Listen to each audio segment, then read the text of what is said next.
When you manage your money through a digital banking app like Starling Bank, understanding how arranged and unarranged borrowing works is essential for avoiding unexpected charges.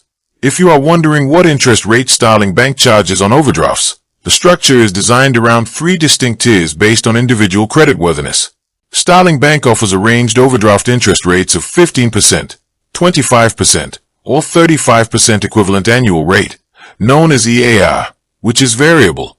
The specific rate assigned to your account depends on a comprehensive assessment of your financial profile, which includes information pulled from major credit reference agencies such as Experian, TransUnion, and Equifax. When you open an account and apply for an arranged overdraft facility, the exact rate you qualify for is clearly displayed directly inside your mobile application. Beyond arranged borrowing, Starling handles unarranged situations differently than many traditional high street competitors. Starling Bank charges an annual interest rate of 0% on unarranged overdrafts and does not levy refused payment or one-time unarranged borrowing fees. Instead, if your balance is insufficient to cover a scheduled outgoing transaction, the payment is typically declined without incurring penalty fees.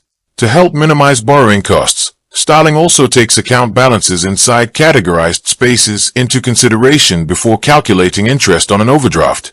If you maintain positive funds segregated inside your spaces while your main balance drops into the negative, those funds offset the calculation, meaning you only pay interest once your overall net balance across the account dips past zero into the authorized overdraft limit. Interest on an arranged overdraft is accrued on a daily basis and charged on a monthly schedule, allowing you to track costs transparently through the app. With that being said, thank you for watching. For more finance videos, kindly check my page. Please like, share, comment and subscribe to my channel. Thank you.